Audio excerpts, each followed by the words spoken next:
Hey guys, welcome to the channel. My name is Manny, and on this channel we're gonna make some stuff.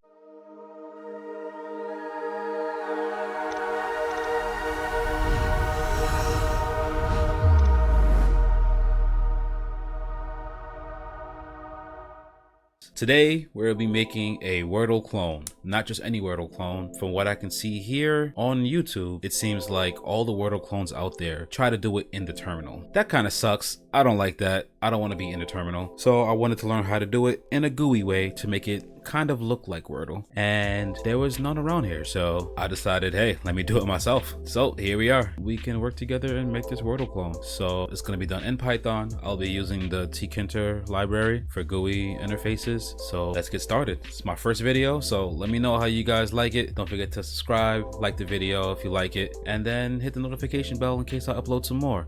You never know. If this takes off, we'll see what happens. Without further ado, let's get to it. First thing I like to do is just set up a virtual environment for what I'm working with. Whenever you're working with Python libraries, they can change whenever they get updated, and it could break an older one.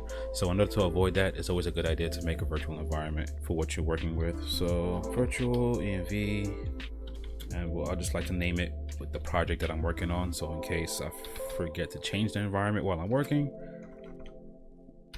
I can see it obviously. So Wordle tutorial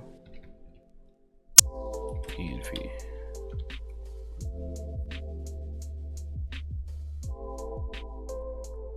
All right, looks like it created.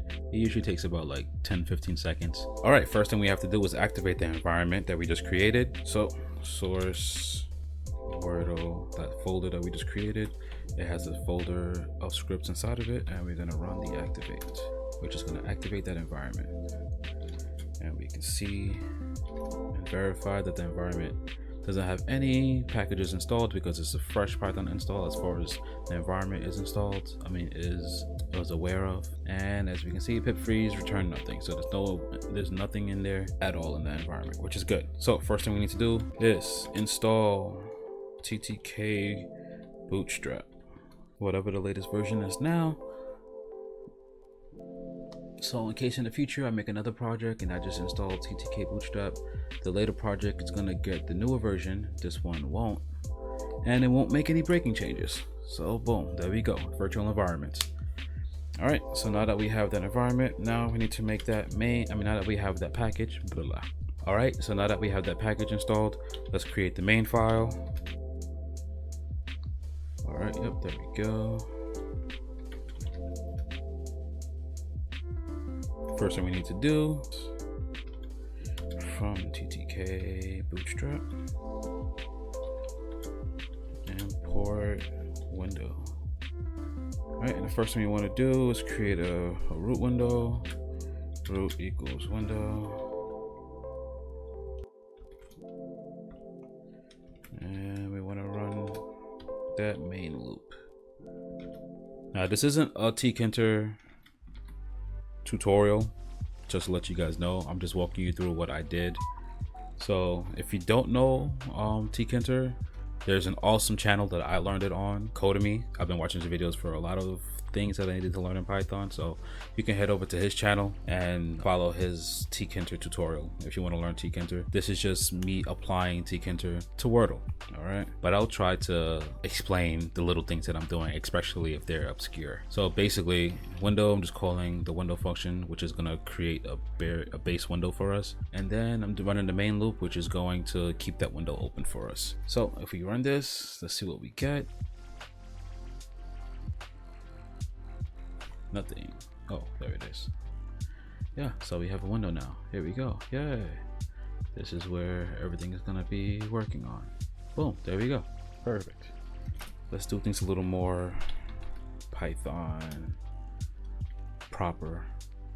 Okay, create a main method. Don't need the main function really. So that root, we're going to configure it real quick. So let's give it a title.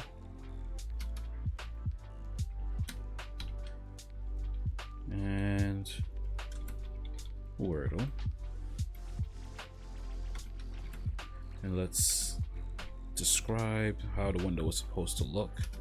So geometry, let's do 600 by 800 because I want to make it kind of like long ways. 600 by 800, perfect. Let's just make it static, so it's not going to be resizable.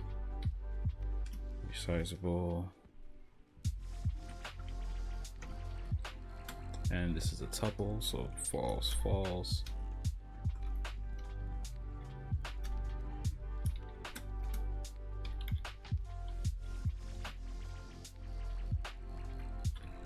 And let's give it a black background. All right, so let's see how it looks now. All right, nice, perfect. We have the title up here, Wordle, with a nice black screen, 600 by 800, pretty long, so it's good. That works just fine. You can change this if you want to make it full screen. You can do that as well in the config. Do all the things that you want to do. So what I like to do is kind of like frame out the things that I want to do. So number one right here, first thing I want to do is basically generate a word list. Right, that's going to be the first thing. Right, generate word list. Then I want to get a word out of that word list to choose from as our goal. Right, so choose word. Right, that's going to be the first thing I want to happen. This is not the order I'm going to build it in. This is the order that I want things to happen in. So I wanted to create the word list, then I wanted to choose a word. Then once it has all of that, then it can start building the application, the GUI. So first thing I need to do is like throw in a title on the screen. Right, so add title to the GUI. Then the game board itself. So generate and add game board. Then I want to handle any kind of like key presses to see what's going to happen with any key that happens which is basically going to be playing the game. All right, so this is the things that we're going to do here. This is the steps that we want the game to happen in. So before we go on the word list, I think building out the GUI will be the first thing that we need to do. So generate and add a game board. So let's do that. Let's generate the game board. Generate board. Whoa. And obviously that function doesn't exist yet, so we have to write it. All right, so we all know how Wordle is supposed to look, right? We've all seen the game. We've all seen the boards and how they're supposed to look. All right, so if we have a grid basically looking thing. So it's going to be a grid of 5 by 6. Each of them is going to take one character within each of these squares, and then they will change colors based on if they're correct or not. All right, we've all seen that. So we're going to make something like that. So first thing we need to do is basically create a tile. Create one of those word tiles. It's the first thing we need to do. Then create a tile and tell it to take one character. We also want it to be able to change color.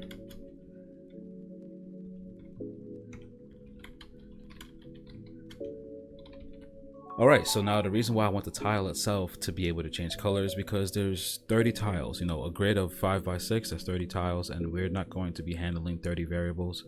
That'll be very cumbersome, and we're not doing that. So the first thing we need to do is create a 2D array of tiles and be able to dynamically control each one and just tell it to change colors instead of us actually like changing the color itself. We just tell it to change colors from the color that it is now to the color that is going to be. And that's basically the heart of this whole thing, is that we need to get that tile right. So we need to get that tile looking just fine. So we wanted to take one character, we wanted to change color. Yeah, so we need to create a grid of tiles. Now that we need to generate a board, first thing we need to do is create that tile like I said. So the tile, we don't want to actually be able to click on them. We just want to write into them, or as we type, we want those words, what we type to show up on them. So each one, we're actually going to make it a label. All right, now we don't know what a label is because we didn't import it. So there we go. So now we have a label. All right, the root is going to be the root that we declared before. That's the master. Actually, no, it shouldn't be the master. So first thing we need to do is actually create a frame to put the game board in.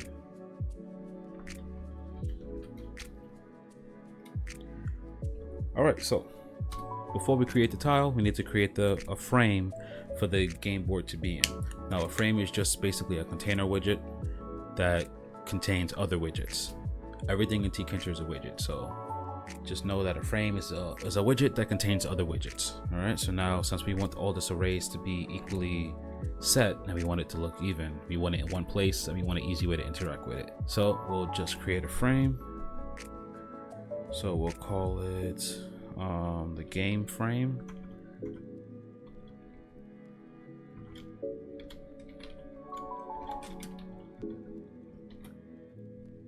So we don't want the label, we want a frame. I mean, we want a label, just not yet. So yeah, we want a frame and that will go to root. All right, and then within that frame, I think we're going to want a different frame for each row, just to make it easy to put in. I could use a grid, but I think just going by frames would be a little easier. All right, so for every whatever in range 6, we just want 6 rows. It doesn't really matter. All right, we're gonna create a new frame.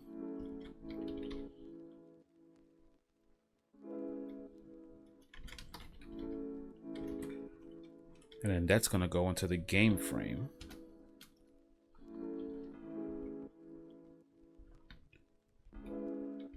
Oops, a little typo there.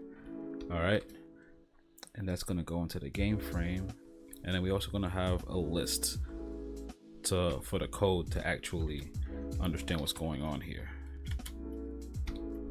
All right, now for every tile that we want to create now, do a double underscore because we don't care, we're not going to be using those, in range 5. All right, so for every row we're going to have a set of 5. All right, so we're going to call it a letter label. So it's a label that only holds one letter, so I'll call it a letter label. And that's going to go into the row frame. Right, and then now that it's created the row list, we have to add it in there. The append letter label. Perfect. And then let's just add it to the frame.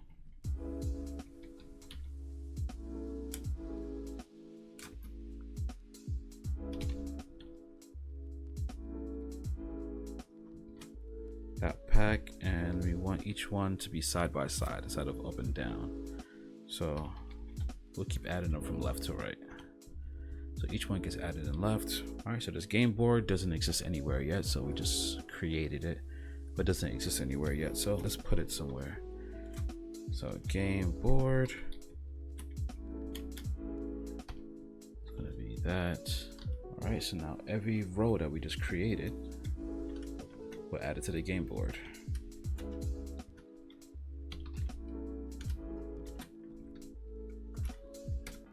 Just so you can follow along programmatically. And then row frame, we'll add that to the game frame. And then the game frame, after that, we'll add that now to the root.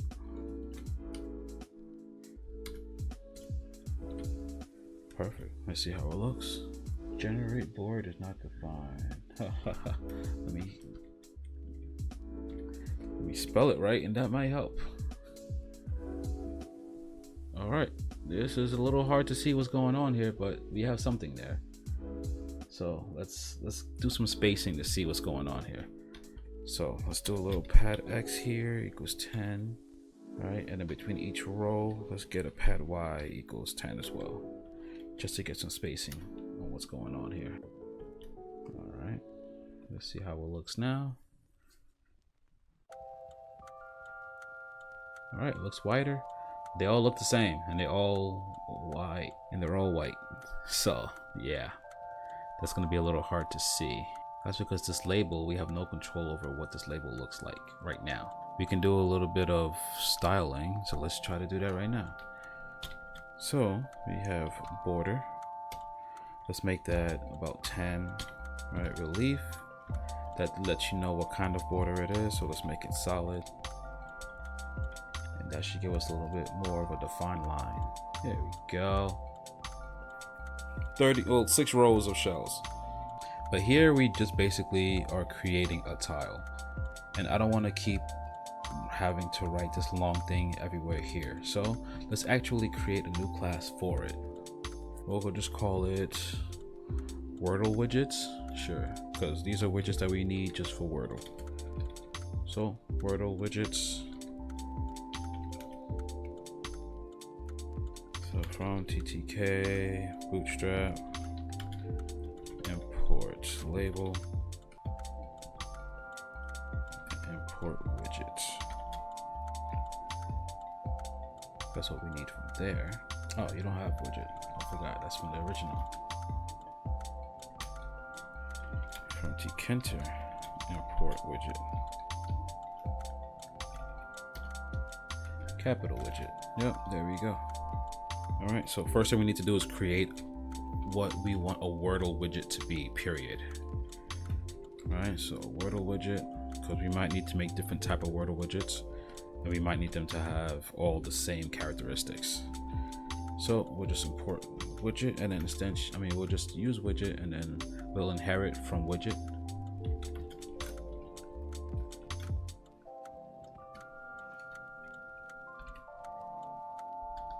We don't need all of this.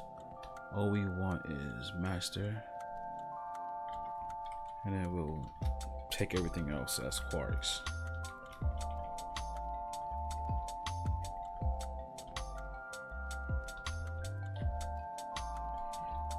Master equals master, and then we'll pass the quarks along as well. Yeah, if I could spell things right. All right, I think we're good here. So now let's create the title, the tile, Wordle label. Alright, we're just gonna add our Wordle widget that we just created. We're gonna inherit from it and then label.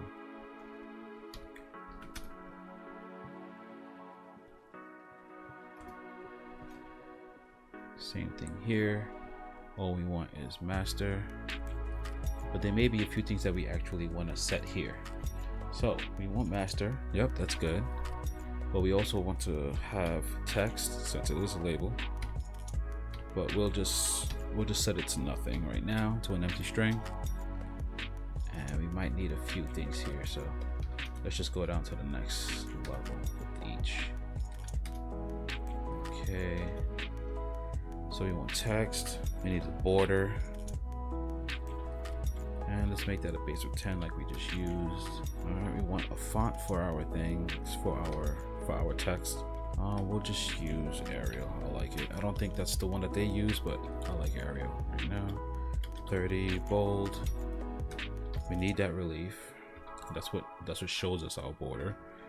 Equals solid. All right. I want a background to be kind of black.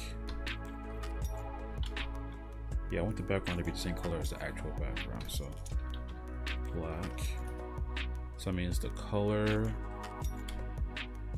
foreground, the color of the letter, which is foreground, I want that to be like a light gray.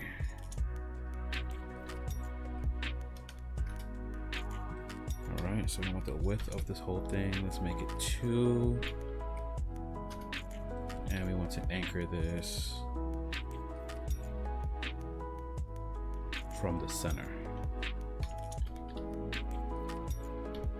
The rest of the quarks can pass along too.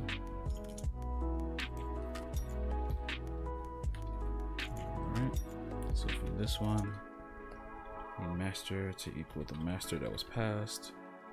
And everything else we want to be the same. Text, we want to be the same text, but we want to make sure that everything that comes through is uppercase, because everything is going to be uppercase in this. All right, so the border, we want that to equal the border that we just created up there. The font, we want it to be the same.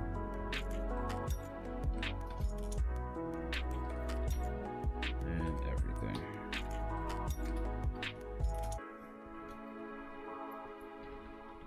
The width to be the same. The anchor to be the same.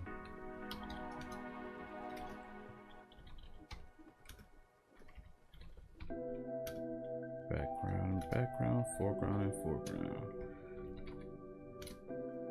No, yeah, I think we're all set. Just add the commas here because I didn't have them before. And yeah, looks like everything is used up. Perfect. Thank you, linter. I want this to be able to change colors, right? And the only way to do that is to make it go from one color to another. I don't want it to just go crazy.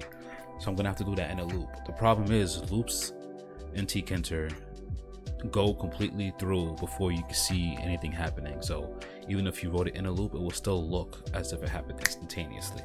So that's not what we want. So here in the Wordle widget, I want to have something called fade, just to make it fade from one color to another. I want it to go slowly. All right. In order for me to do that, I also need the root widget,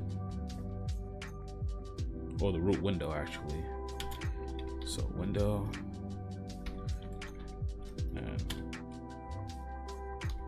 we'll make that one for here. Self.window equals window. All right. Now for this fade function, what do we need? We need self because it's an instance method. We need the target color, but we want it in hex. All right, so yeah. So we want it in hex just so it's easy to do the math with hex. So we need the target color, but in hex. So that means I need to make sure that it comes in as a string and not an RBG tuple. Let's take. We might need to change colors at different speeds. So let's do that, and let's set a default to like 150. All right, how are we gonna do math in hex? We're not.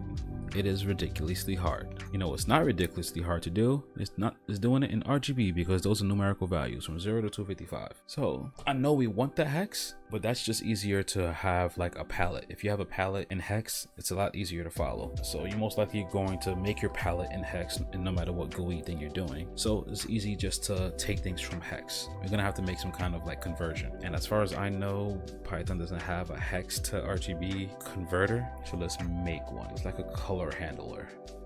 Let's put a new folder, helper classes. Yeah, we'll call it helper classes. And inside of there, we'll put a new file, Tkinter colors. Yeah, that works. I like that. Tkinter colors. So what we want to do now is convert hex. So define hex to RGB. And obviously we're going to need the hex pattern, the hex string. And we'll make sure they only pass a string. Now, how do we go from hex to RGB? The way that hex works is that it has, at least in color wise, it's going to start off with a pound sign, then two hex variables, either going to be like 45 or 9F or 6D,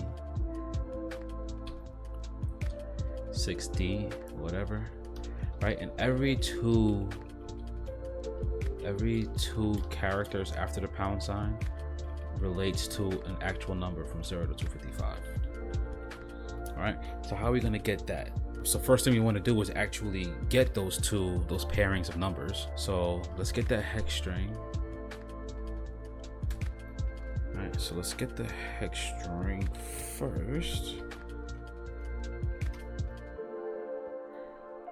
And strip it of that stupid pound sign because we don't need it. And then let's make sure everything is uppercase so it's easy in case they mix in the uppercase letters and the lowercase letters, just to make sure it's easy. So let's print this and see how it looks.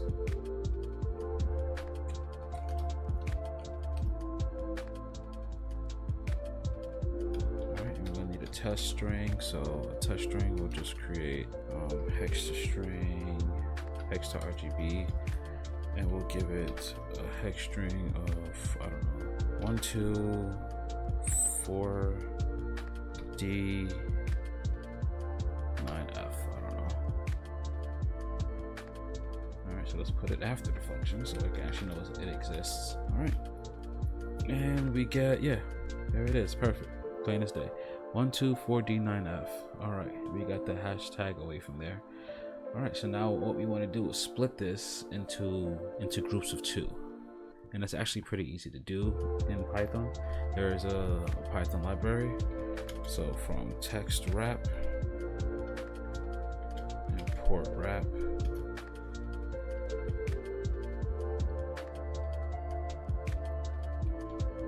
okay. So the RGB functions that we're going to get, which is basically going to be tuple right now. I think it's going to be a tuple. I don't remember how it ends up, but equals wrap. All right, so we get hex string to upper into groups of 2. All right, let's print RGB just to make sure we see what's going on here. And as you can see, perfect. We have 1, 2, 4, D, 9F, and it all comes in a list actually. All right, so that's not bad. All right, so now we need to calculate what number does 1, 2 translate to. So 1, 2, if you know hex, is basically the first digit times 16 to the 0, which is basically times 1. And then the second digit times 16 squared, times 16 times 1, so that's times 16, and then so on and so forth. Since we're only dealing with 2 digits, all we need is to take this last one and multiply it by 1. And first we need to convert the letters also to numbers, so we need to figure that out as well. And then convert the second digit, whatever number we find out for that, we multiply it by 16. We'll add those 2 together. So that means now for each value in RGB, we want to find a way to calculate the value of the hex string that it is. Each I now is going to be basically a string of characters. So we need to convert that to some other number. So 2. So this one is just 2, and then this one is 1 times 16, so 16 plus 2. This will be converted to 18. All right, so that's when it's 1. When I is 2.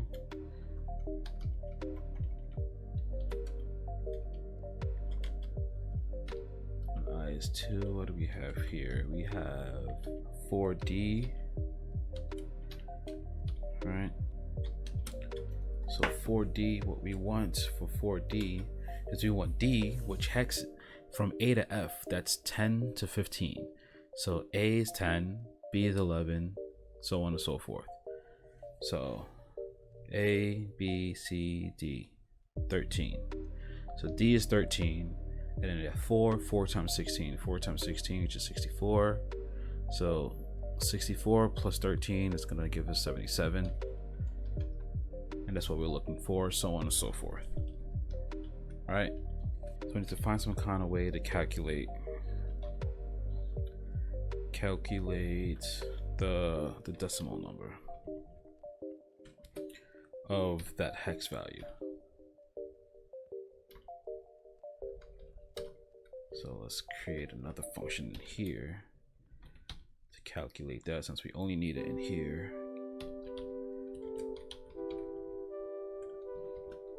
And let's get that short-term hex value in there. So now for I in range, the length of hex, right? But we don't want to go from front to back, though. We want to go from back to front. So I mean, we need to go from the length to -1, going backwards. Right, so we need to go that way, going backwards. So first thing we need to do is try to turn that character into an integer. And we know that some of them are going to be A through F, so we need to do a try catch block for when it is not a number. So we have a place value here. Place value equals integer of hex at I.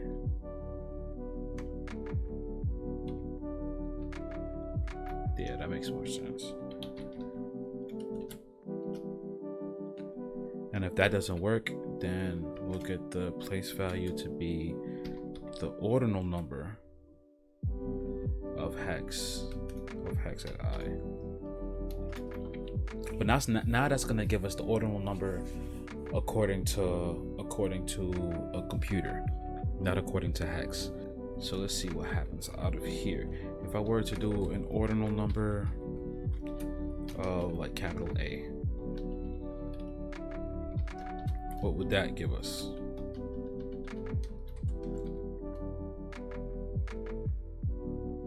That gives us 65. Alright, so that means A is 65, but in hex A is 10. So that means I need to do minus 55, and that should give us now A is to 10. So if I do this minus 55, that should give us the hex value of that instead of the ordinal number. Okay, so that's good. All right. So now I need to keep a track of all the numbers that are here. All right, so we have hex sum, I guess we can do that. We can call that. So let's call that up here. Hex sum equals 0. And then we'll just add it. So we'll just add it to the place value that we found. But then now we also need to raise it to 16 to some power. How do we know what power it is? Remember, we're going backwards. So if we take away the place value, so we're just doing it place value times something, right? So it's the place value times 16 to something, times 16 raised to some power. What is that power? The power will have to be the difference between the place value that I am and the total number of places. So the total number of places that we have right now, we know that that's length of hex, which we don't really need this because we know it's 2, right? So we know, and that wouldn't have even worked anyway now that I'm thinking about it, because that would have been an out of range error. We know that this 2 length string only has spaces of 0 and 1. So the highest value will be 1. We're going to go down to -1, decrementing by 1. That makes sense now. So we'll start off at 1, end up at 0, and we're going to stop when we see -1 and not care about it. All right. So we want that same 1 that we just found, but we're going to minus where we are in I. Because now where we are at the end, 1 minus 1 is 0. So that's going to give us 16 raised to the 0. That's good. When we get to the next place, we're going to have 1 minus 0, which is going to give us 1. So that's 16 raised to the 1, which will give us 16. So that's good. And then we'll just sum those all up together. And once all of this is done, we'll just return the sum. I like that. Yeah. All right, so now once we calculate these, where would they go? We need to still add it to a list of some kind. All right, so we need to still listify it. So perfect thing that Python has for this, list comprehensions. We'll say, well, we could just return it now. We're not going to do anything else once we find it. So return this list comprehension, and we want it to be tuple applied because that's what RGB is a tuple. So whatever list comprehension that we find out, we want it to be a tuple. And what we want to do is calculate the decimal for x. And what is x? For x in RGB. So for every value in RGB, we want to calculate the tuple for it. So what will happen now if we return this? What will we get? Oh, we need to print it out. Why didn't I get anything? Because I didn't print anything out. Duh. Alright. So now we're getting 18, 77, and 159. So the first two is exactly what we were expecting. So I can assume the last one is correct too. So this is perfect. So now we have a function here to convert hex to RGB. Perfect. Why did we do all of that? Because now we can get all of this here. And then we can set each one R, G, and B equal to. So from, what do we call the folder? Helper? Helper classes.tk colors. Yeah, let's just import everything. I don't know what else I'm gonna write yet. So I'll just import everything. So we called it hex to RGB. And then, so the first one that we need is the color for where we are right now. Self.background. That would give us the color for where we are right now. And target, target R, target G, and target B. Did I really write out and? All right, target hex. All right, so let's run that same function, but on the target now. Perfect. So now we have the RGB for where we are and the RGB for where we need to go. So now we need to find the difference between each of those values, because remember, we wanted to change slowly. So using a little bit of math notation here, called dr, the difference of R, the difference of G, and the difference of B equals, and then let's get this. It's going to be a target R minus R, target G minus G, and target B minus B. That'll give us a difference between each one. Perfect. Now for each one, now we want each value to change very slowly. All right, so now for I in range, called it speed, right? So basically how fast we want this loop to happen. How many it's not clock cycles, it's I forgot what the cycle is. How many cycles for the loop do we want for this to take? All right. So now we want the new RGB tuple. Do we want a tuple or do we want individual values? I think a tuple is a little easier to work with, because after we find out the new RGB tuple, we do want to convert back to hex now, so that way we can set that as the new background color. And that just reminds me too, when we get back, we need to set this as a background color. As a hex, sorry. We need to set the background as a hex value. We just wrote whatever color we wanted before, but we need to actually make it.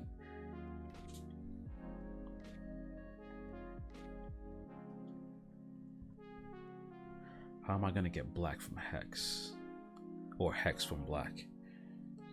I don't know, Tkinter should have some kind of mapping. First, so a tuple, yeah, we're gonna use a tuple. So, new color. RGB, well, new RGB, I don't need to, yeah, new RGB equals, all right, so the R version of this, we want the old R that we have right now, the original R right now, and we want it to change according to the difference of R. We wanted to get to the final color when we finally get to well, yeah, so we want it to be I divided by speed, because then that will make it now, that'll give us the new step. So step equals I divided by speed.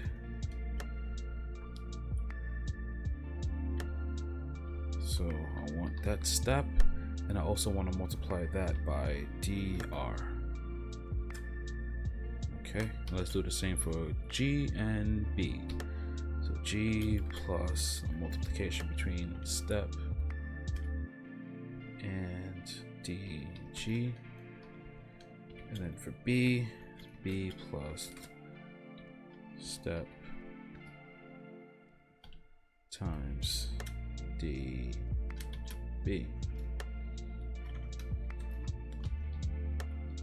Right, and that should get us our new RGB. But remember we want hex, so the new hex. Why do I keep adding spaces?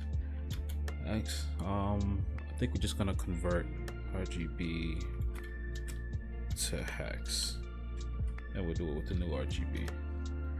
RGB to hex doesn't exist yet, so let's write that. All right, so def RGB to hex, and now we're gonna get a tuple, right? An RGB tuple, and they're all gonna be ints.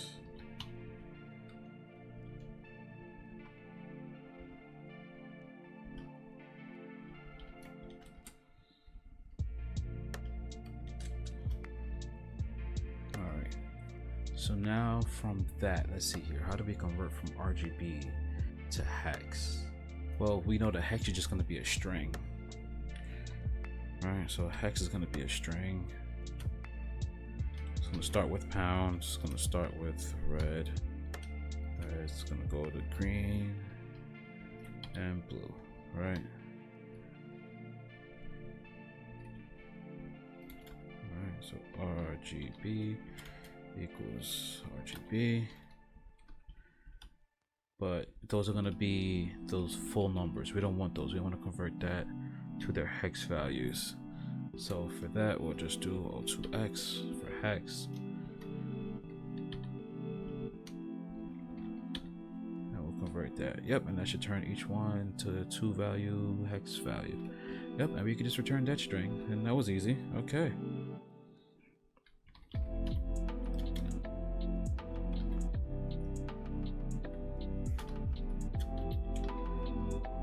So yeah, I think that works. Perfect. Now we have to actually set this new value. So self.configure, and then we'll change the background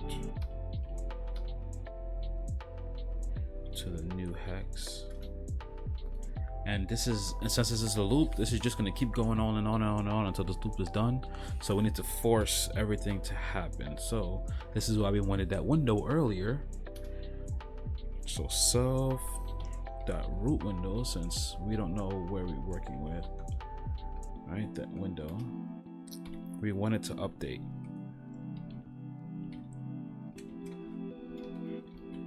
We want it to update every single time.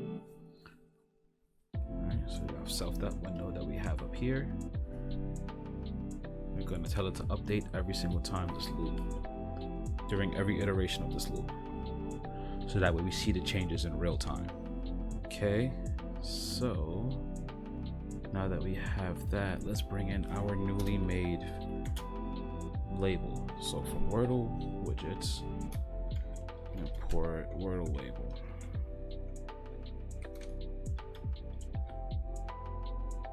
Alright, so we'll change that to Wordle label. Alright, row frame is the master. Border and relief are already set. We don't need to set those anymore. We do need to set the window to the root, because the root is the window. And now let's see what we have. Oh, let's see. Okay. So the tuple here, we need that to be a list. Okay.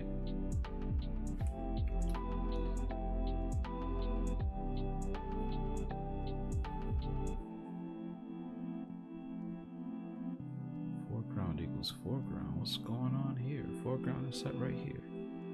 Oh, black. Yeah, that's another thing we needed to do. Let's get this black to give us the hex. So how are we going to get the hex from there? Let's do some research. All right, so after finding some tools online, I found this JSON that does the mapping for us. It has the RGB and then the hex for each color that Tkinter has. So that's very useful. So all we have to do is get something to read this now.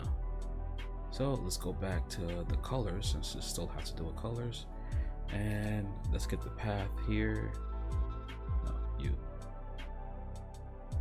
Alright, so color path equals there.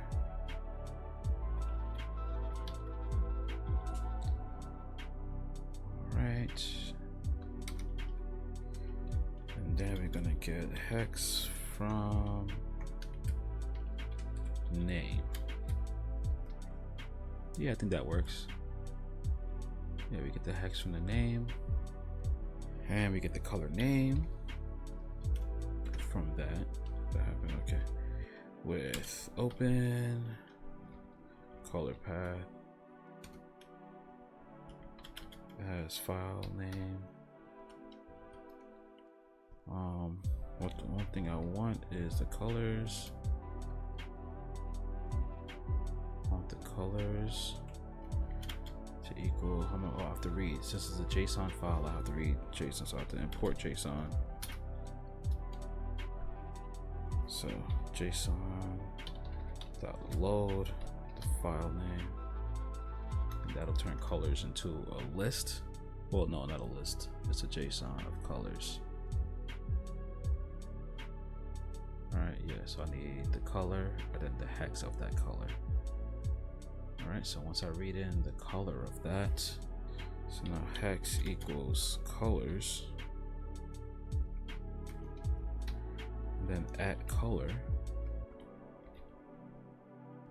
we want the hex of that color. And you can just return that.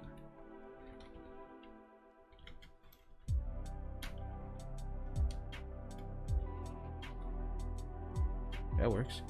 Perfect. Okay, so the Wordle widget, we don't just want black. We want hex from name and then black. Perfect. Foreground, we're not doing any changes of foreground, so we can just leave it static like that. That's not a problem. For the quarks, we get foreground, so that's good. That's not a problem.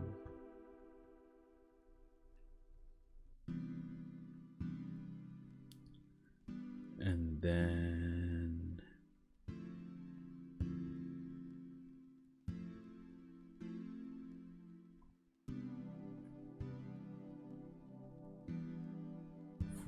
foreground. Okay. So now let's see what happens. What is happening here? Unsupported operand. Where am I doing a multiplication on a string?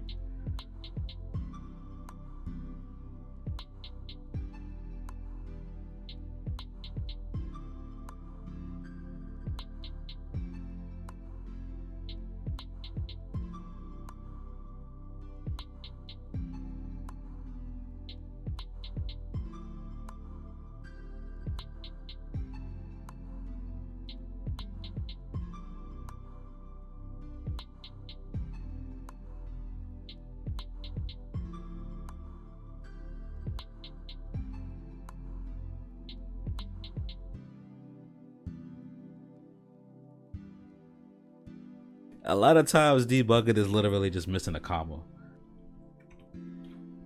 Okay. Alright, nothing to do here, so that's good. Here, let's not print anything. That was just for testing. Okay, now for the main. Let's go. What do we see? And Multiple values for master. How?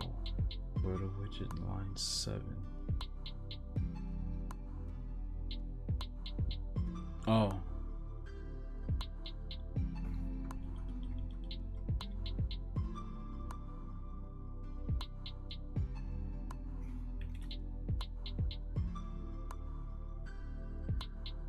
Bold is unknown font. Is it not supposed to be capital? Is that what it is? I think that's what it is.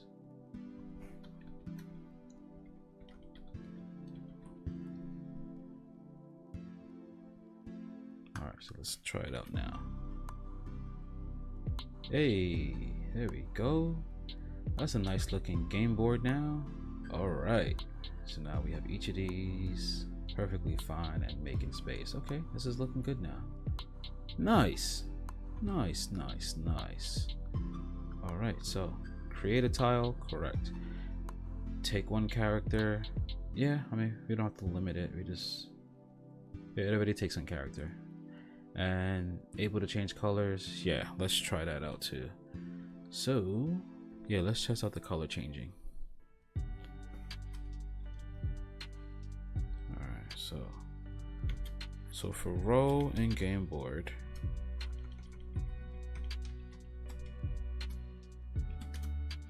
let's do for cell or tile and row, tile.fade. All right, that's what we called it, right?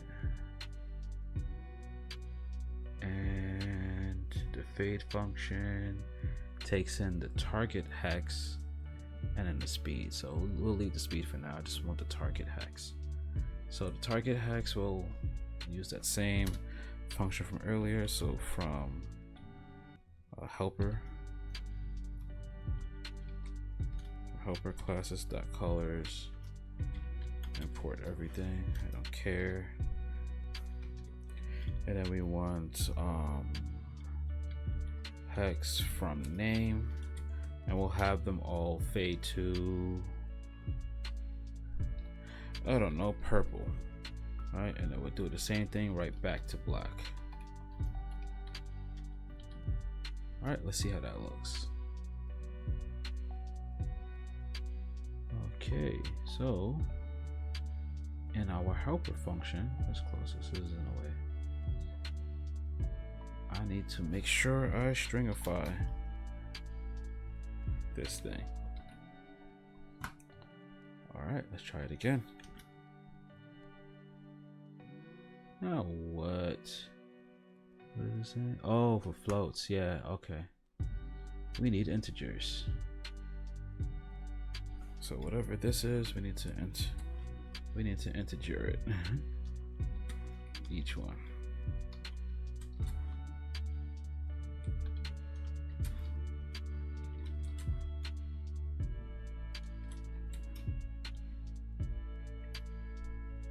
All right. I can take that out. Let's see. Let's print new hex. Let's see what's coming out here.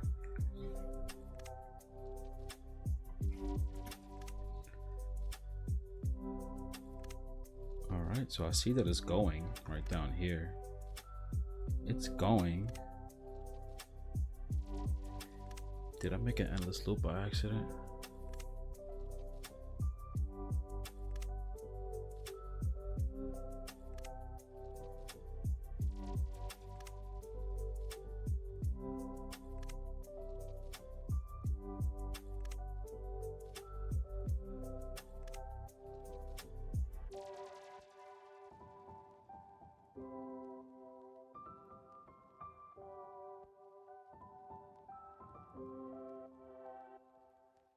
In range of 6, right? We have a row. We're creating a row 6 times, right? And a list to programmatically follow that row. And then this is a double underscore to show you something else. That's good. So in every cell, we're creating a Wordle label. We're adding it to the list, and we're packing it to the frame on the left side. All right, then we go into the game board and adding that list to the game board, and packing that frame, the row, also to the game frame. All right, so we got that. Once we have all of that, then we're going back now into the row, and then for every row we're looking for a tile in that row, and we're fading that tile to purple and then back to black. I was doing all of that before the changing colors, so I need to pack it before I'm changing the colors. The order that you do things matter. All right, so now let's give it another run. Hey, and now they're fading beautifully. Look at that, look at that. Oh yeah, that is beautiful. I definitely needed to go faster than this though, but yeah. Oh, this is, man, I surprise myself sometimes, I swear. Look at that. And it's going through each one. Perfect. All right, so let's stop printing these things out because that's slowing down things like crazy. All right, so now we have a tile. We still needed to take a letter. Now, how do we let it take a letter? So our options are either to put an on-screen keyboard, or I think it's just easier just to type. So to type, we need to capture those key presses. Yeah, so we need to capture those key presses, and then according to the key press that they typed, we need to validate that it's a letter, number one, and then we need to find out where to put that letter that they just hit, right? So since the game board is in a grid, we can keep track of the rows. All right, so input, row, and the columns. And input cell, tile. Input tile also equals 0. All right, and we're gonna handle this key press. How we handle the key press, we'll take the root. So as long as they're on the window, we'll bind that based on an event. What's the event that we want to bind it to? It is any kind of key press. I don't care what key they press. If they hit a key, I want to know about it. And that will trigger key pressed function that does not yet exist. So let's write it. Key pressed. All right. So the first thing we're gonna need is the event. I think that's the event that gets passed from a key press. All right. So whenever a key is pressed, the first thing I want to do is validate that it's a letter. How do we validate that it's a letter? We'll just compare it to, let's just compare it to a regular expression. So the regular expression that we want to compare it to is, let me see here. So valid pattern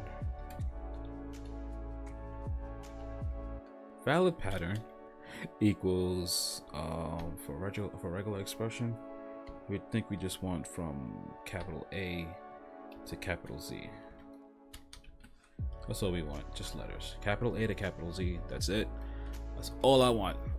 Right, and now we need to find the key that was pressed. So key equals that event that we just passed in, and we want the, usually I would do a char, but I'm thinking now, I think I might want to use return and backspace again, and I don't want to write individual functions for those. So I think we can handle all of that here. So let's do the key event.keySim, and then we'll push it to upper again.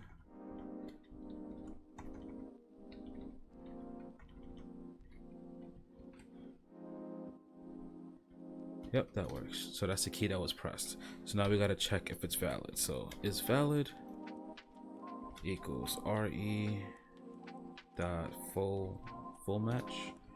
That's what we want. So we want the pattern, so valid pattern, and then we want the key to compare it to. All right, so now we have a flag to see whether it's a letter a valid letter or not. So I think first let's check if it's a backspace or a return, because those two, it doesn't really matter if it's valid or not. And I don't want to do any kind of like nested if statements. So if key equals backspace, all right, I need to edit the input cell. So let's make input cell globally changed here. Input tile. So I want the input tile to be the max between 0 and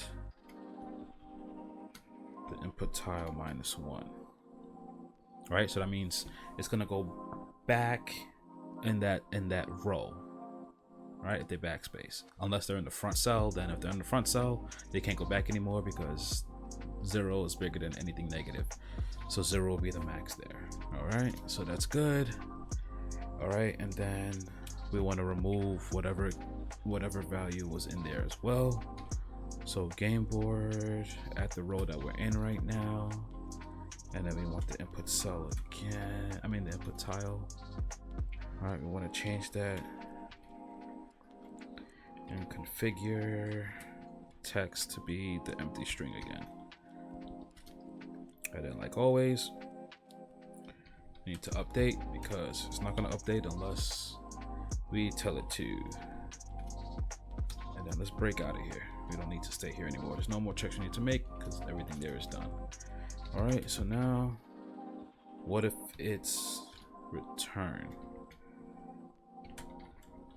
which is the enter key? If they hit enter, then let's validate the answer that they have. That doesn't exist yet, but it's okay. We'll write it. It's not a problem. All right, so if it's not valid, right? We know that it's not a letter. Then we don't want to do anything. We don't care. If it's not backspace or return, and then it's also not a letter, we don't care.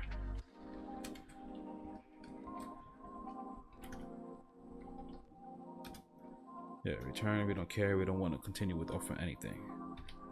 All right, so now if the input tile that we're in right now, if it doesn't equal 5, there's nothing else we can do about it. All right, if it doesn't equal 5, then we can add it on to it. If it does equal 5, then there's nothing that we can do. Don't do anything if we're at the 5th tile. All right, so if we're not at the 5th tile, let's add that letter. So game board, input row to input cell. Tile. I don't know why I keep saying cell because it seems like a cell. Because I'm thinking about like spreadsheets. All right, so we're gonna configure, and we want that text be the key. Yeah, that works. All right, so let's update root. And then let's decrement. Let's increment to the next tile.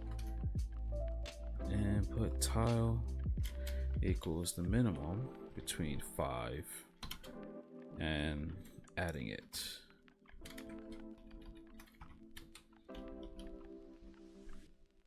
Yeah. So if it goes to 5, it doesn't really matter. Because 5 is always going to be the next thing that it does. It's never going to go over 5. So that's if it's not 5, it's going to go there. That means if it is 5, it's not going to do anything, which is exactly what we want. So now all we have to do is now validate the answer to see if the answer is correct. Right? Yeah.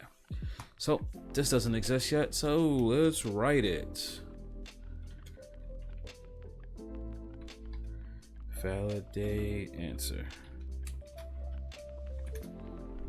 All right, so now first thing we want to do is get all 5 tiles and get all their letters, make it into one word. Guess. I like that. Guess equals an empty string, and then we'll join list comprehension. Yeah, I don't want to do a for loop. What do I want to do a for loop for? All right, so we're gonna do x So we want to do X, and we want to get the text from it. And what is X? For X in this row. Gameboard.row. Yeah, that's what we want.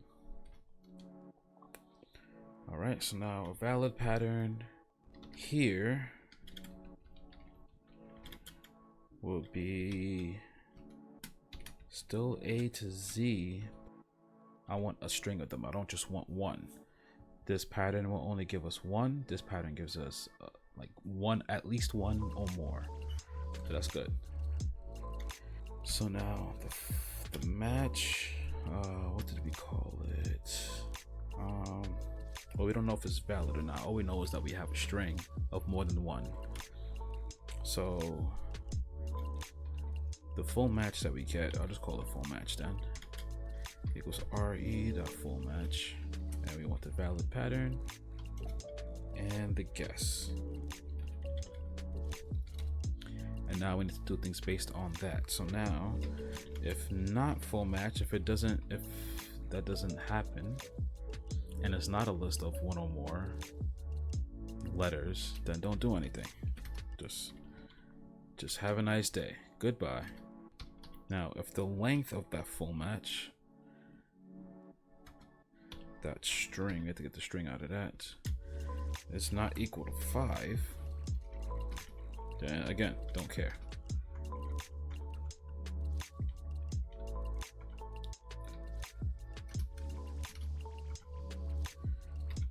All right, I think that's all we need for now.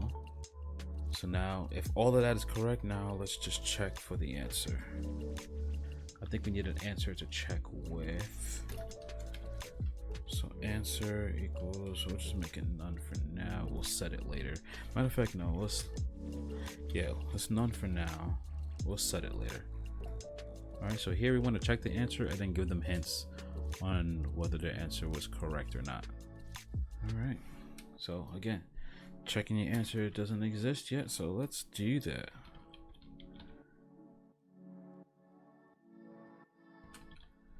All right, check answer, and if the answer is right, we're probably gonna go to the next line. So I need to change the row, and if we go to the next line, I need to change the cell to 0. So I need to make both of those global. Input row and input tile.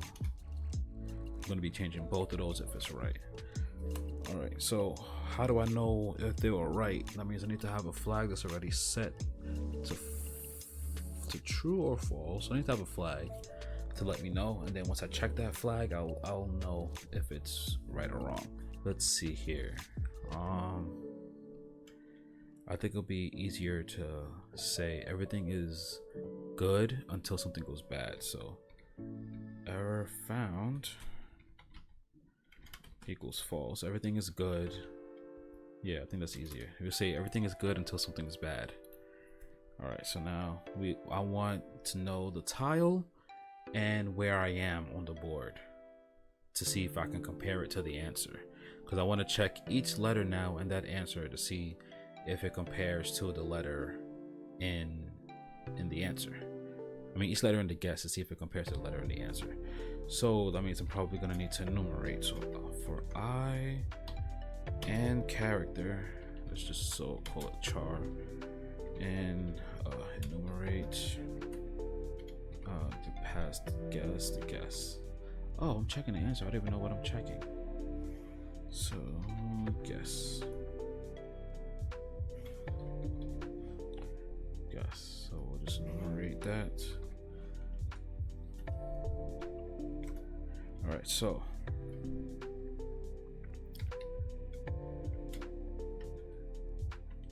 yeah, so if the answer at that value is the same thing as the char that we just have here, that means that's correct. That means I want to change that tile now to green, right?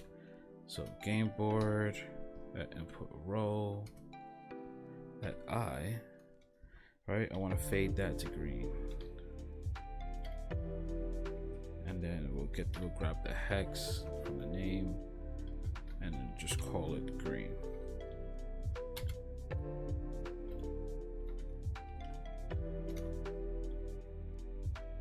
All right, and then there's nothing else to do for this letter. All right, there's no more checking to do, so we'll just continue to the next letter.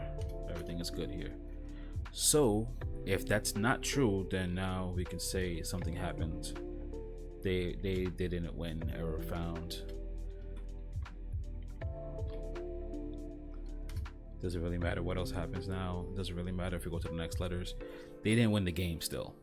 All right, so color equals, so now the color is going to change to yellow if it's at least in the word.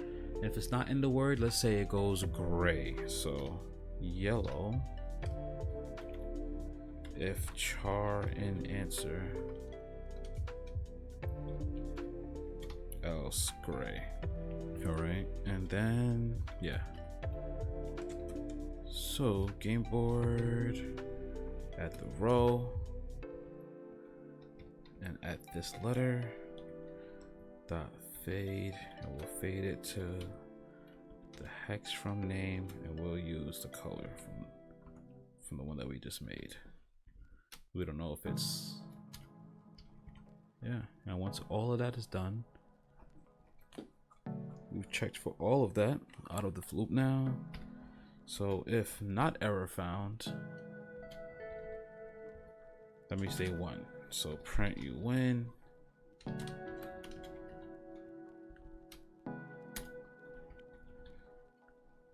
All right, else we'll do we'll increment the input row,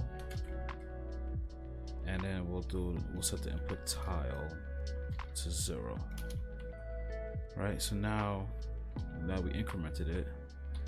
If input row now equals 6, because remember, if it's 6 rows, that means it goes from 0 to 5.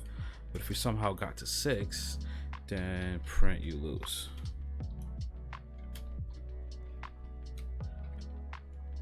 Yeah, I like that. And this should be a checking, not validate answer.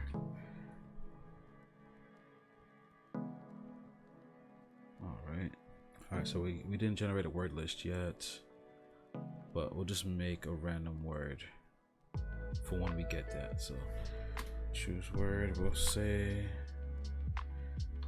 generate word, and that's gonna set the answer. So we'll just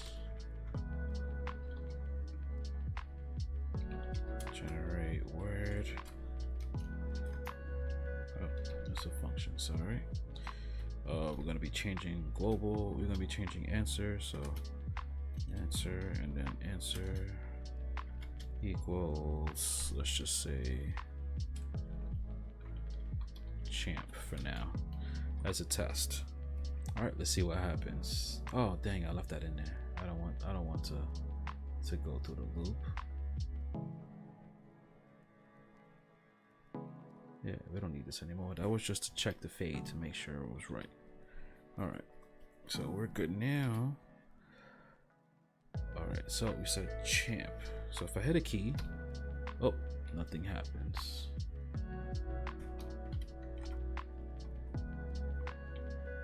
All right, yep, that's just a thing. All right. So let's see what happens if I press a letter.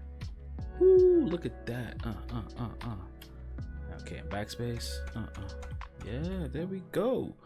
Now if I hit enter and there's not a full row, then nothing happens. If I hit enter and it's a full row, then it goes to each one and tells me, hey, I have an A, and it's in the wrong spot, so it's yellow. Nice.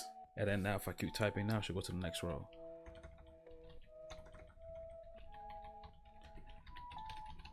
Yeah. If I keep typing, it doesn't just go to the next row. It doesn't care. Anything after 5, it doesn't care. So if I say claps, C is in the right spot, A is in the right spot, P is in the wrong spot. All right, nice. And if I write champ, and it says I got everything right there at the bottom, it says you win. Yay. Nice. All right. I don't want to type things in terminal though. That was the whole point of this. I don't want terminal to be part of this at all. No, I don't want to use the terminal. I want everything to be done in a GUI. So let's just grab a top layer here, top level. All right, so we don't need all of this. Taking over, just adding lines to my code for no reason. It makes me look inefficient. All right, so we have the generate board, we have the check answer, we have the validate answer, key press handler, generating a word, which is not really a real generator right now, but we'll get to it. Right now, I want to define show message. Yeah, I want to show whether you won or you lost. That's what I want to show. All right, so the message. We see the title if they're a winner or a loser. Let's see here. Let's get a title. Let's get a message going on in there. The background color. And I think that's all we need. Yeah. All right. So we'll say MSG, which is the message. Well, no, message box, dialog box like that. All right. We'll say it's the top level. Title equals title. Yeah, we just want the message. We don't need to get all fancy with it. All right, so the size of it. Let's make it 400 by 200.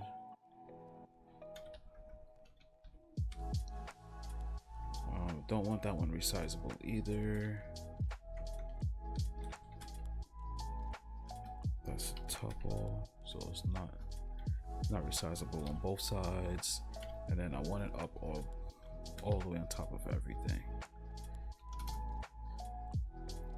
All right, so first thing I want to do is add a label, let them know that they won or they lost. So label, and we're gonna go to the message box with that one. The text is gonna be the message that was passed. Let's keep the font. It's not in a letter, so it's gonna be actual writing. So let's do it times New Roman. Put it 40. Yeah, I like that. That should work. And I want the background to be the same background as the message box, just to make it easy. Just to make it easy to see. All right, and then we'll pack that in. And take up everything, please. All right, let's show them the answer. Going back to the message box again. Text is gonna be the word. The word was to the F string. Then we'll just put the answer in there. All right, let's make it the same font as before. Times, we'll just make it smaller, 20. I think that works. Yeah, and I want your background to be the same as the message box itself as well. And let's throw you in there.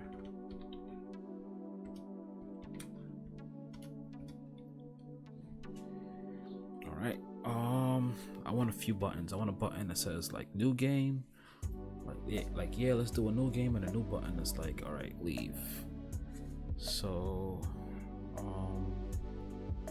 let's see here. I want the button frame. I need to pack the button frame first, so that way I can do the side by side later. Equal frame.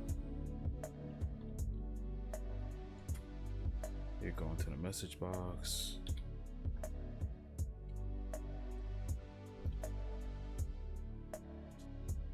Alright, so I want one button.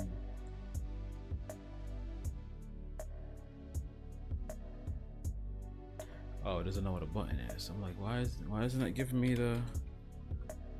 There we go. Now you know what a button is. You're going to the button frame.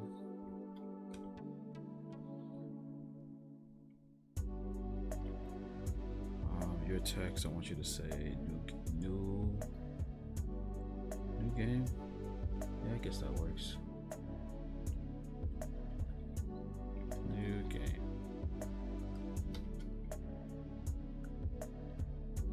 Alright, and then I need a command. What you're gonna do is you're gonna go to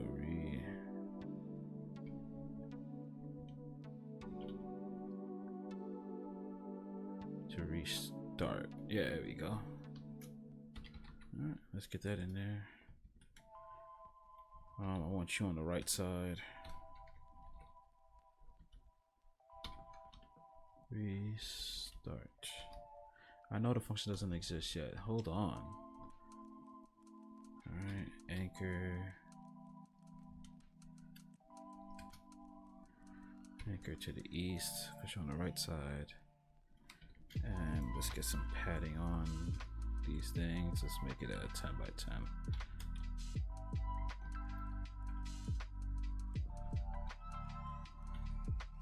Alright, I want another button. This one says quit. And then I'll call this function leave. And you'll go to the left side. And you'll anchor on the west.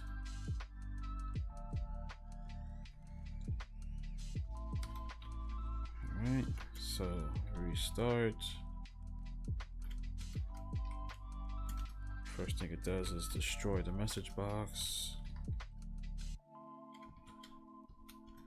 And then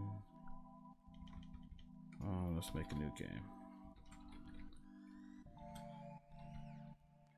You leave.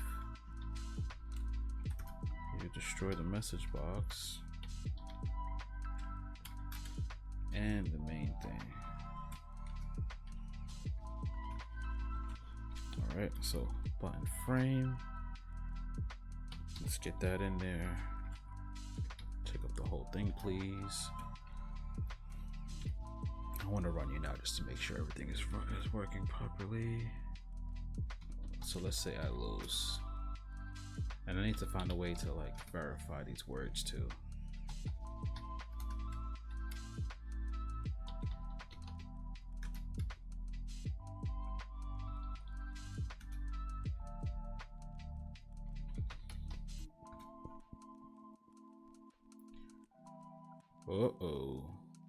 Oh, I never told it to do that yet. So I need to change those print statements in the check answer to show message. Title will be a winner, and the message will be you win. Congrats, you win.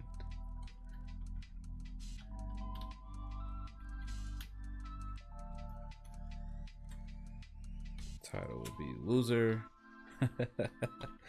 And the message would say you lose. There we go. Alright, so let's try the game again. Let's try it with a genius. Get on the first try, champ. Yeah, you win. Yeah, the Wordle was champ. Nice. Okay, new game. Yeah, it doesn't do anything yet. Alright, and then I go quit. That works. Alright.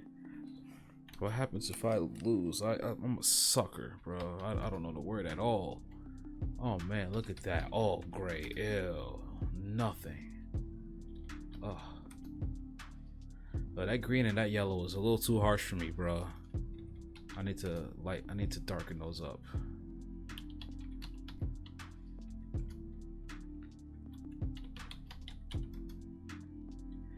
And oh man, now lost. The word was champ. Nice. Okay. All right, that works. That's nice. All right, so if I want to press new game, I want to get a new game.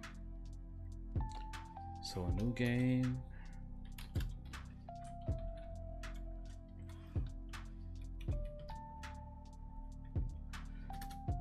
What does a new game mean?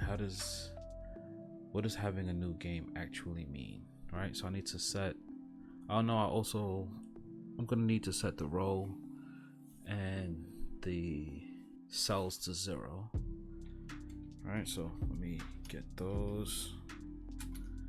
Input row and input tile.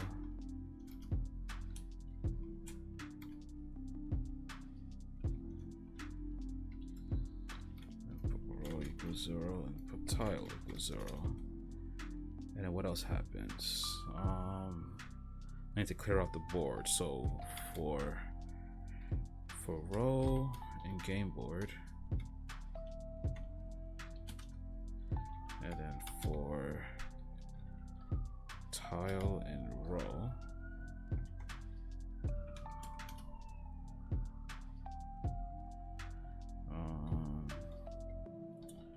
I'll do tile.configure.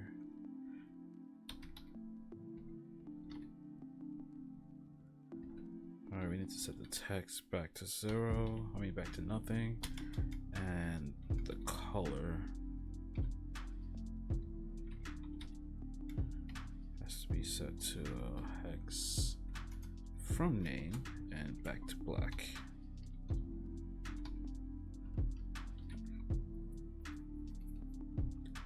And as always, let's update.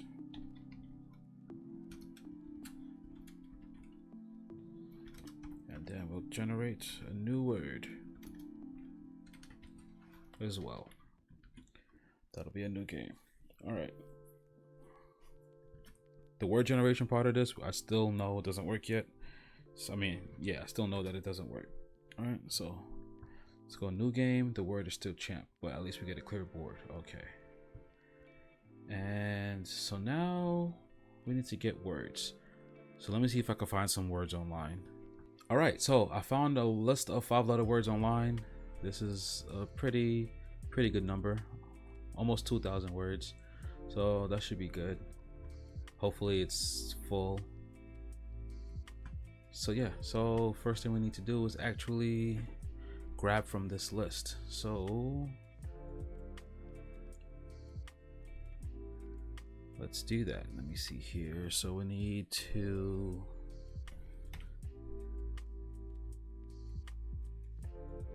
Alright, so right before we generate the word, let's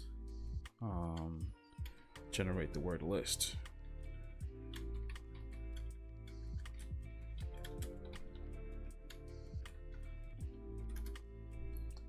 Alright, so we'll call that valid words.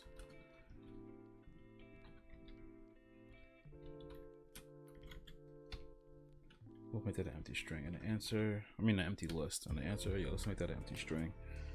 I don't ever want to run into, none type doesn't have this function. All right, so we have that words list right here. Generate word list.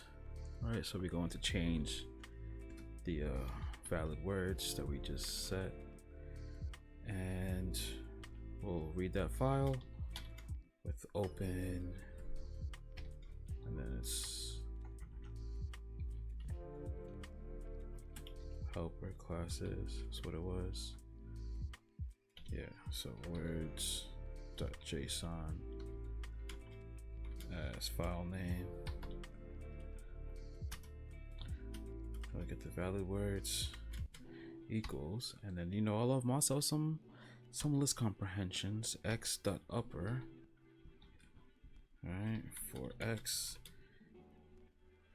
in JSON.load file name fro X. Look at that. For X. There we go. And that'll give us a list, and a list will live in valid words. And then now in generate word, we need a random, so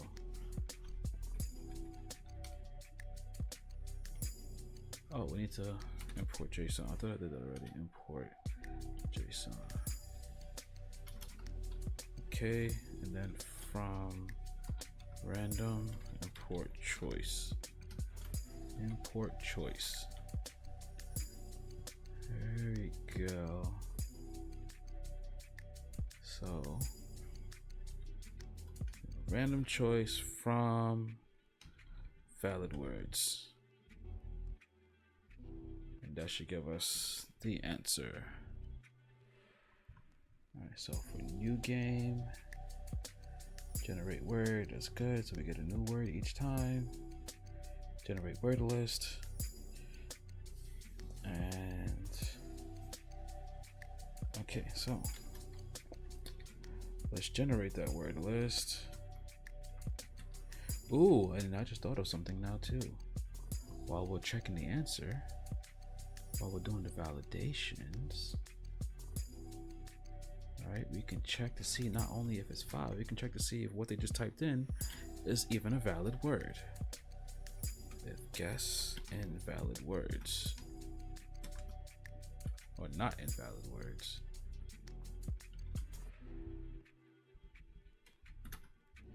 Then we out of here as well.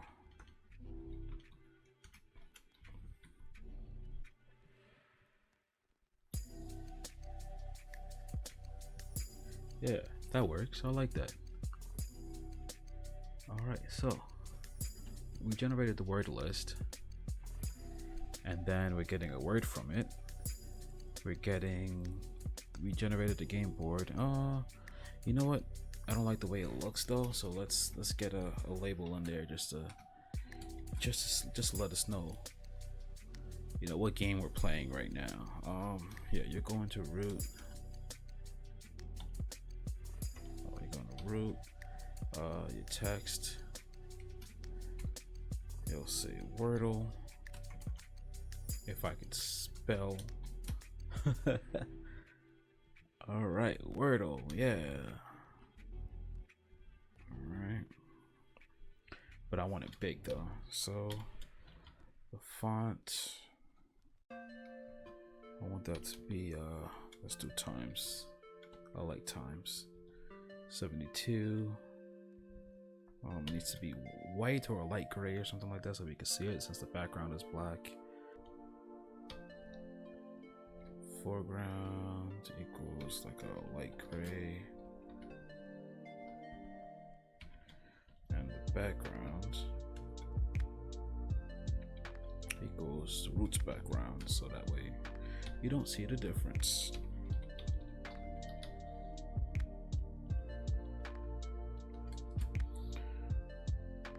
And yeah, let's pack that in.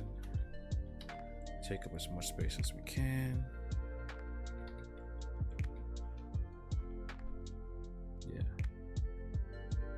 Yeah, we could do that right before we generate the board. Add the title. Oh, see? Boom. Add the title to the GUI. There we go. Title added. Then get the board, get the key press. So I think we set out to do. I think we did everything we set out to do. So let's see how the game is now. Wordle. You know what? Why is this? Why did I write it like that? Okay, with the game board, I want them to have the same background. So, generate game board for the frame. Here, I need to import style.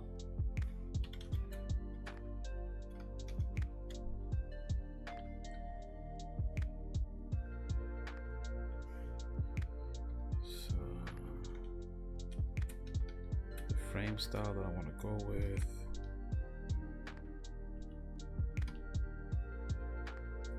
Is I want it to be like a black background, just like everything else, right? Style that. Configure T frame. background. The same thing as roots background.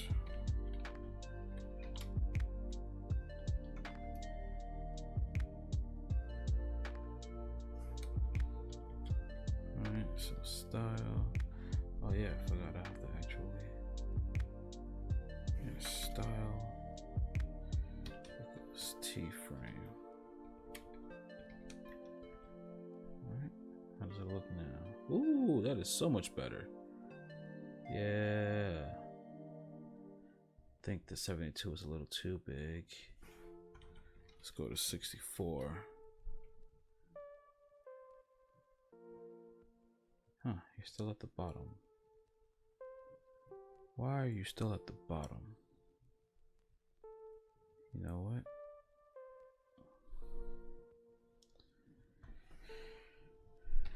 Yeah, let's get you a pad Y as well. At least of like 20. Okay, yeah, that looks a little better. And even 64 might still be a little too big. Let's go to 48.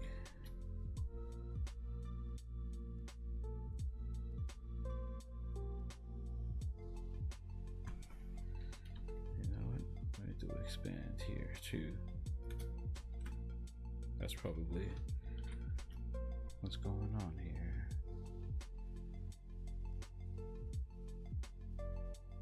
There we go, that looks better.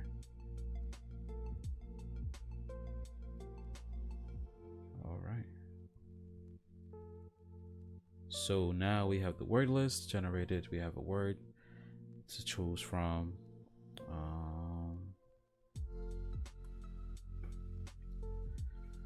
Yeah, let's play some Wordle. Crane. I know that's a bad word to start off with. I don't care. All right. Quits.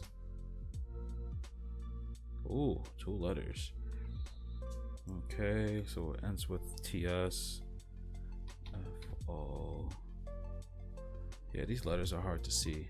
I did say I wanted to change that. So let's see here. We were validating the answers. No, we were checking the answers. Right, yeah, that yellow. Oh my goodness, and that green. Gray, let's get you a little darker. Okay. Alright, and to prove that it's a new word, let me start off with crane again. And you can see it's different letters. Alright, but I got 3 now. Hey. Even that yellow is still a little too light. That hurts. Yellow 4.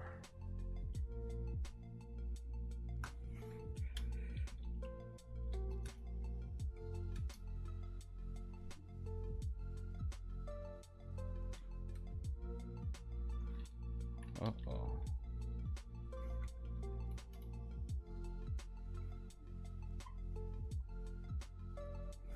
I guess there's no such thing as gray too, so I guess I'll just leave it as gray.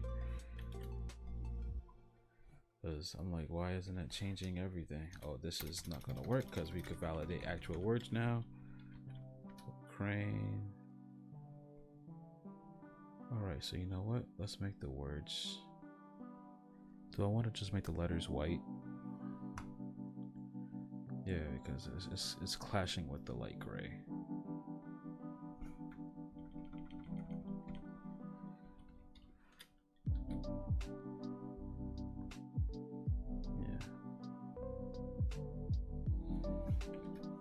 Alright, so let's try this again.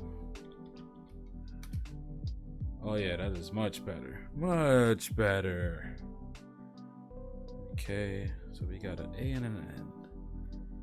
Alright, so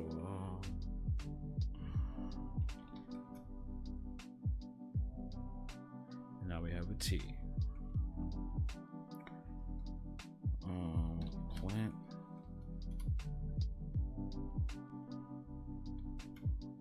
Once.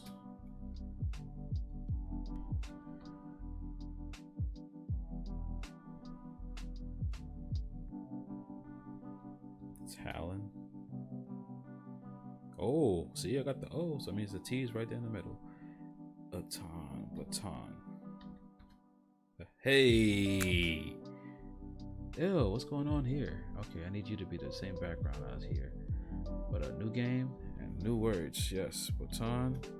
Yep, a completely new word. Nice. All right. With the message,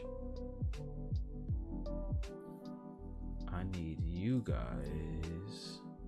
The frame here. Okay, so I need a new style for you as well. So button frame style.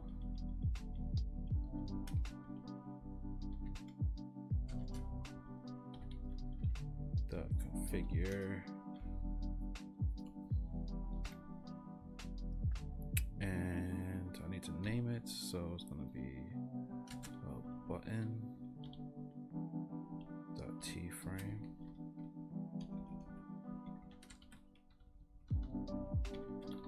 Background is gonna equal message box background.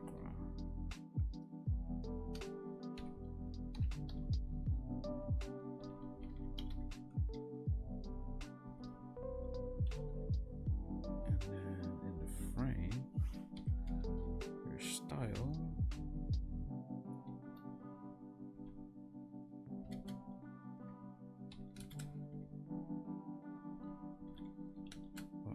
T frame.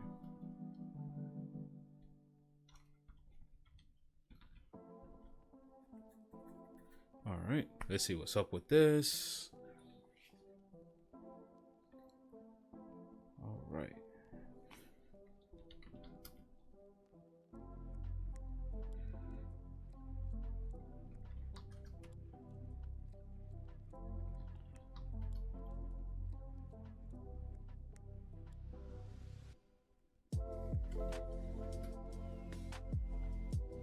Ooh, found.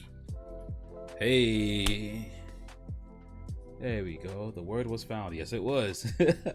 It was found. Hey, okay.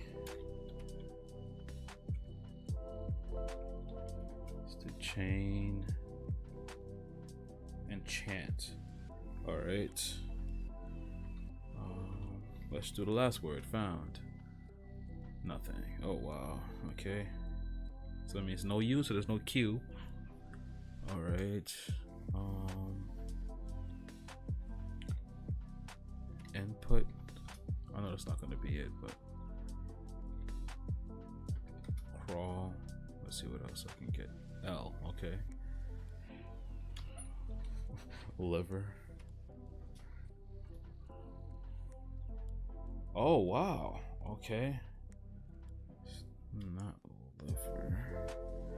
It's not relive. Oh, alive. Aha. No, not alive. Alive is not a word either. Oh my goodness. Good thing it wasn't, because there's no A anyway. Let's see. Alive. No. Evils. Oh, hey. All right, there we go. Looks like we did it. So, hope this was helpful. Hope you were able to follow along. It's my first video. Leave some comments. Let me know what I could have done better. And yeah, subscribe for more. Don't forget to leave a like so I know what's going on. And leave a comment so I know how you thought about it. All right, my name's Manny, and we just made stuff. Later.